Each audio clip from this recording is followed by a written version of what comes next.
71-year-old man died in his sleep. 4. Bedtime habits you must avoid. After 70. It was a peaceful Saturday morning.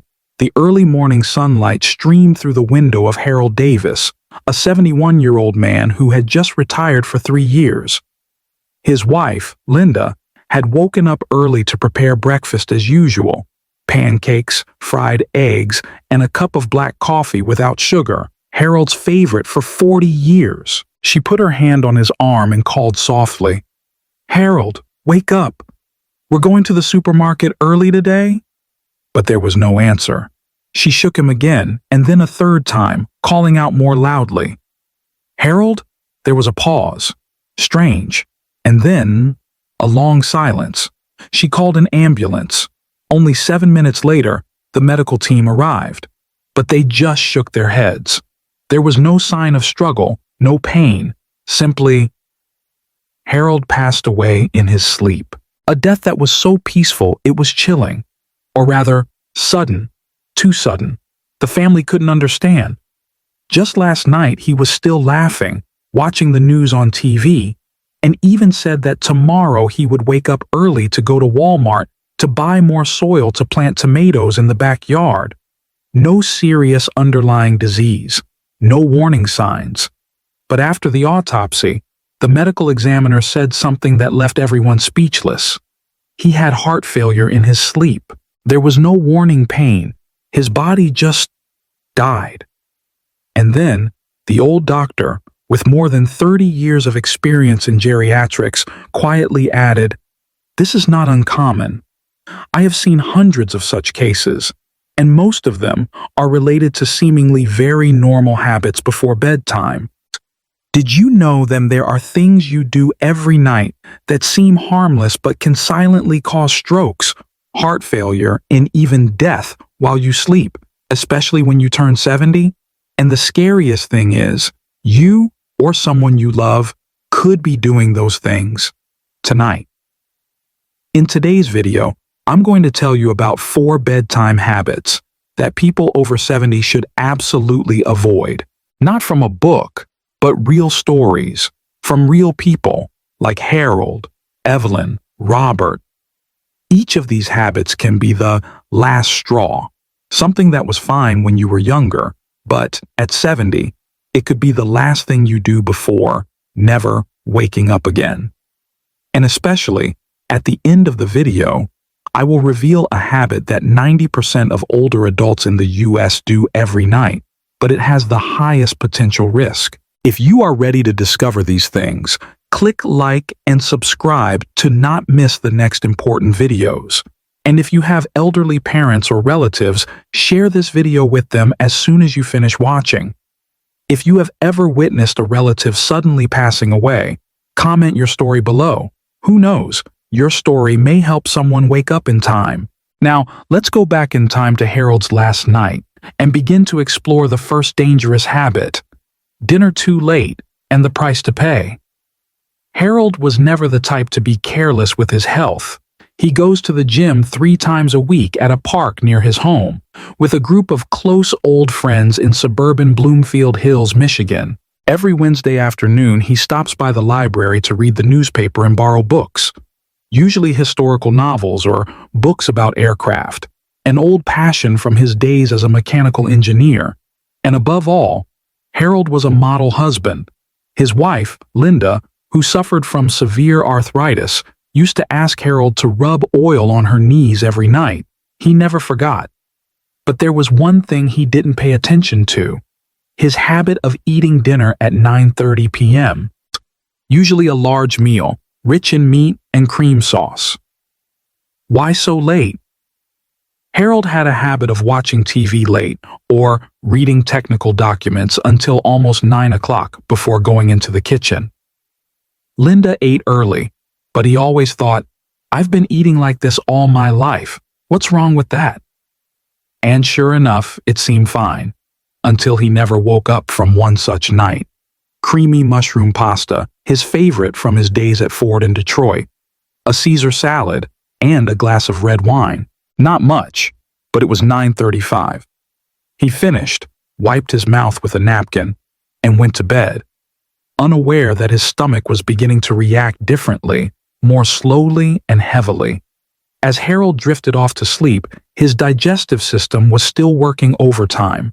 Stomach acid was released to process the fat, blood sugar levels began to fluctuate, and instead of falling into a deep state of rest, his body was straining to process all that extra fuel. What Harold didn't know, and never did, was that his heart had begun to beat faster at 1:20 a.m. while he was sleeping. Just a little irregularity, no pain, no jolt. His heart stopped in a state of almost peace. But it wasn't peace. It was a silent death, the result of a series of habits he'd never thought were a problem. Mrs. Linda recounts, "He wasn't in any pain. It was just, I felt helpless, because I didn't know that dinner would be the last."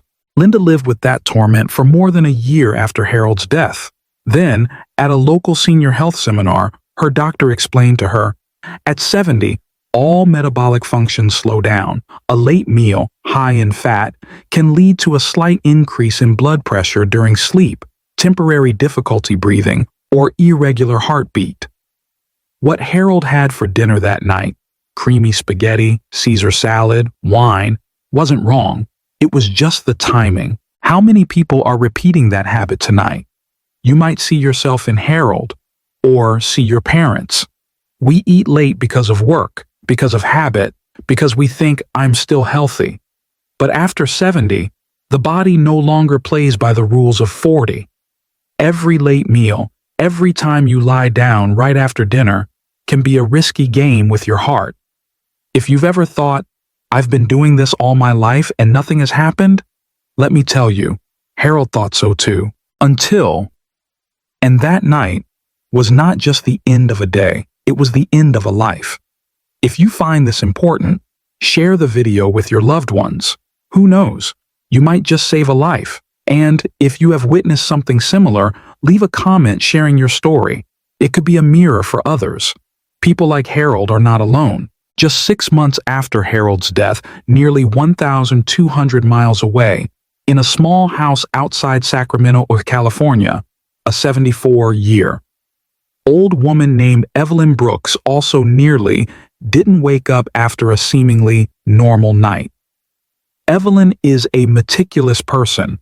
She never misses a medical check, up regularly, eats well, enjoys herbal tea, enjoys watercolor painting, and goes to bed early every night after reading a book or watching reruns of his favorite show, a Jeopardy!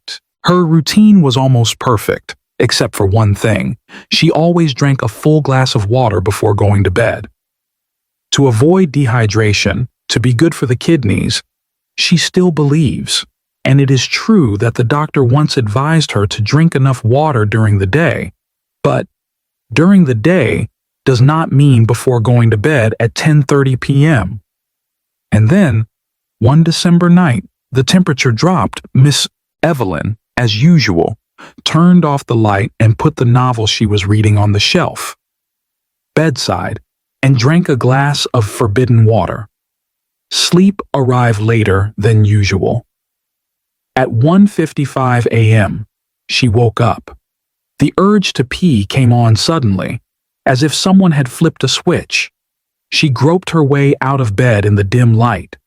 The room was still quiet, but her body was no longer as flexible as it had been at 50, and just 3 steps after getting out of bed, she fell flat on the wooden floor. The loud crash was so loud that the downstairs neighbors had to call 911. Evelyn broke her hip, an extremely dangerous injury for someone over 70. But what worried the doctors even more was the underlying cause of the fall. Postural hypotension, which often occurs when older people stand up suddenly at night. Cause? Drinking too much water before bed. You see, a glass of water, a good habit if it's during the day.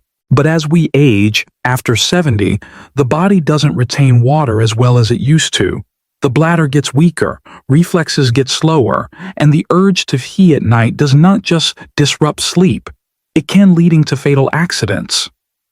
Evelyn was lucky to survive, but after her hip replacement surgery, she had to use a walker for nearly a year. When recounting, she choked up. I never thought that just a glass of water would be the thing that almost made me lose my independence. How many of us, or our loved ones, are still drinking water late at night? Still think that water is good? Still think that just keeping the body healthy is enough? But what no one tells them is this. At 70, sleep is no longer a time to rest. If your body has to wake up every 2 hours because your bladder won't stay quiet, and every time you wake up, step out of bed in the dark, every time you put your life on the line. If you have an elderly relative, whisper this in their ear tonight. Drink enough water, but don't wait until bedtime. And if you've ever witnessed a sudden fall in the night, a seemingly harmless bout of dizziness, comment on the story. It might save someone in the same situation. There's something else, even more sinister, that almost all of us once thought was harmless. Bedroom temperature. And one man fell into a coma because it was too warm. There's something strange about a sudden death. It's never like the movies. There's no background music. There's no warning. It comes silently. And that's what happened to Harold, almost peacefully. But it was an ending no one expected. Evelyn was different. She was still alive, but every step she took after the accident was a constant reminder that taking the smallest things for granted can change the rest of your life. And then, one day in late January, in Desert Phoenix, where winter temperatures can reach nearly 80 degrees during the day, Frank Delaney, a 74-year-old veteran who lives alone in a small house near South Mountain, had to call 911 in a situation he never imagined. Frank is not a weak man. He used to serve. In Panama, he had walked through tropical jungles in humid heat and with gunfire. But after his wife died 6 years ago, Frank became withdrawn. He didn't go out much. He had no friends. He had only a 50-inch TV, a few military history books, and his small dog, Duke, the only animal he spoke to every day. Frank doesn't like the cold. Never.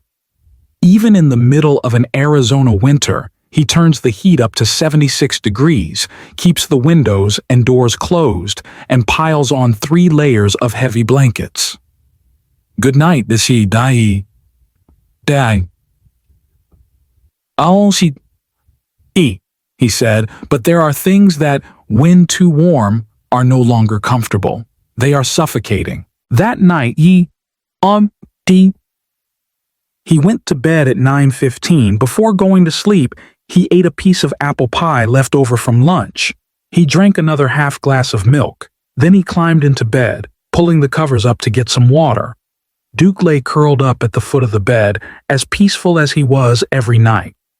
At about 2 a.m., Mr. Frank began to feel a pressure on him, as if someone were pressing a heavy weight on his chest. He thrashed about in his sleep, sweat pouring down his forehead, his heart pounding, and then, in a daze and panic, he fainted. When he woke up, he found himself lying on the floor, his mouth dry and his head pounding. Duke was shivering violently. He looked at his watch. 5:03 a.m. The furnace was still running. The room temperature was 78 degrees. Tests later showed that Mr. Frank had severe dehydration, and a drop in blood pressure during sleep caused his body to overheat. His heart, which had been damaged during the war, could no longer pump blood effectively during the hot night. It was crazy, he recalled. I used to go through 100-degree heat in Central America, and then almost died. In my own bedroom, the place that should have been the safest. This isn't just Frank's story.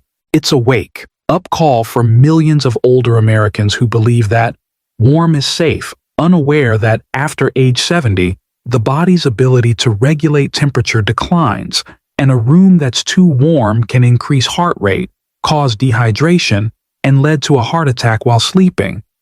It's not the cold that kills you. It's the excessive warmth that you can no longer control. When you sleep, your heart needs to rest. But when your body is struggling with heat, the heart has to work twice as hard. You think you are sleeping, but in reality, you may be fighting a battle without even knowing it. Evelyn survived. Frank regained consciousness, but Harold did not. And you see, every story, every person, no matter where they live, no matter how strong or weak they were, can be subjugated by a small habit that seemed harmless before. Go to bed. And there's one more thing, the most silent, yet most dangerous thing. Something that more than 80% of seniors in the US still do every night without even knowing it. Their sleeping position, that's what is silently squeezing the heart little by little. There is a strange thing that only those who have rarely lived alone can understand. Solitude is not noisy. It seeps like a drop of water, dripping forever into the mind. Robert McNeil, 76 years old, used to be an extroverted man. He loved classical music. He once had a vinyl record collection that spanned nearly half a century. But since his wife, Grace, died of a stroke 3 years ago, the two-story house in Spokane, Washington, had become eerily quiet. The living room was empty of the piano. The kitchen no longer smelled of the cinnamon rolls Grace used to bake on Sunday afternoons. Robert began to go to bed earlier, partly because he was bored, partly because there was nothing else to keep him in the night, but he began to sleep, alone, and in the way he found most comfortable, lying on his back, hands on his stomach, head slightly curled up.